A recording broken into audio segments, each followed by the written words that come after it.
You've got a phone, right? It's probably packed with apps you use all the time. But how many of them did you actually pay for? Not many, I'm guessing. And yet, the companies behind these free apps are worth billions. So, how does that even work? That's exactly what we're going to get into.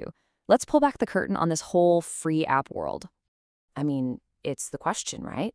The one we've all thought about. You hit download, you start using the app, and nothing. No charge ever shows up on your bank statement. It kind of feels like magic. But trust me, it's no magic trick. It's a really, really smart and fascinating business model.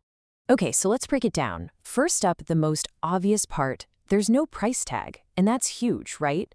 By making it free, they get rid of the biggest roadblock that stops us from trying something new, having to pull out our wallets.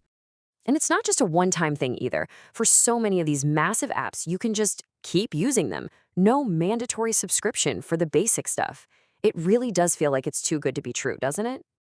Aha, but that's where it gets interesting, because there's always a catch, isn't there? Now, it's not some sneaky trick, but it is a trade. You're definitely giving them something valuable, it just isn't cash.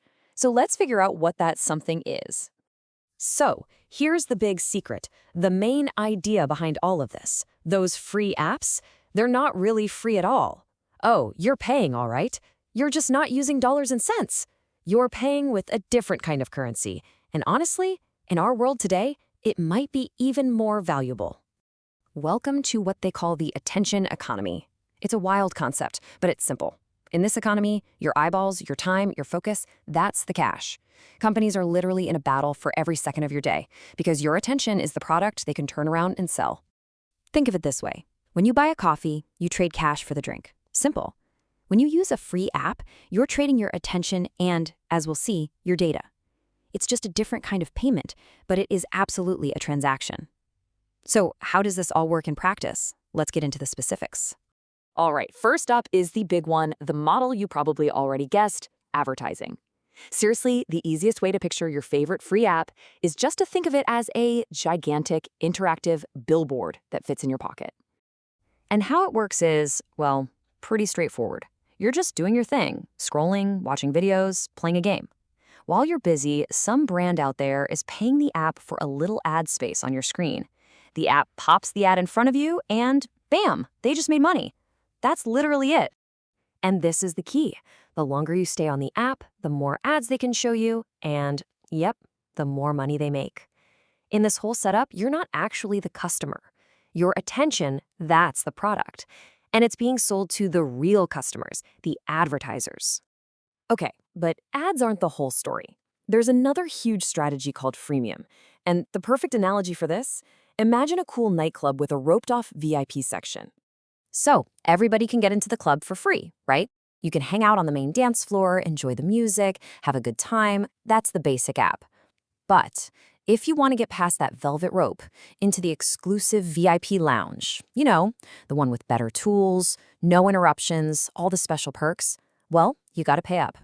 And this is where the numbers get really wild. Get this. The huge majority of people, we're talking like 95%, sometimes even more, they will never spend a single dime. But that tiny little group that does pay, that 5%, they make so much money for the company that it pays for the entire app for everybody else. It's incredible. So what's worth paying for? Well, it's usually the stuff we all want. You know, getting rid of those annoying ads, unlocking some really cool special tools, getting access to premium content nobody else sees, or just buying more storage. We've all been there. And a really popular version of this is, of course, the subscription. Instead of just paying once, you pay a little bit every month or every year for that premium access. For the company, this is golden because it gives them a nice, steady, predictable paycheck. Okay, so we've got ads and we've got these freemium upgrades. But what's the secret sauce that makes both of these work so well? It's all about your data. Think about it. Every single time you tap or swipe or even just pause for a second on a picture, that's a piece of information. The app is basically a learning machine, and it's always watching, always trying to figure out what you like, and maybe more importantly, what you don't. And they're tracking all of it. I mean, the obvious stuff like the posts you like or the videos you finish watching, but also the really subtle things like how fast you scroll past something or which links you decide to tap on. It all gets put together to build this incredibly detailed profile of you. And here's the kicker, where it all comes together. That data, it's used to show you ads that you might actually care about, which of course makes advertisers willing to pay more money. And it also tells the app exactly which premium features to dangle in front of you, the ones you're most likely to break down and buy.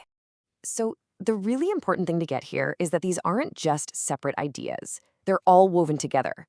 The ads, the upgrades, and the data, they feed each other, creating this really powerful engine that just keeps on running. Yeah, this breakdown here shows it perfectly. It's a trade. You give your attention, you get to use the app for free, and they make money from ads. You give your money, you get all the cool extra features, and they make money from those premium upgrades. And you give your data, you get a better, more personalized app, which, you guessed it, helps them sell more ads and upgrades. It's this constant cycle. And really, that's what it all boils down to. Using a so-called free app isn't a gift. It's not a free lunch. It's a business transaction every single time. You are always paying. The only question is, what are you paying with? Is it your attention, your data, or your actual money? So hopefully the next time you pick up your phone and just start scrolling, you'll see things a little differently. You're not just killing time, you're spending something really valuable. Which leaves us with one last question to think about. Now that you know the price, how are you going to choose to spend your attention?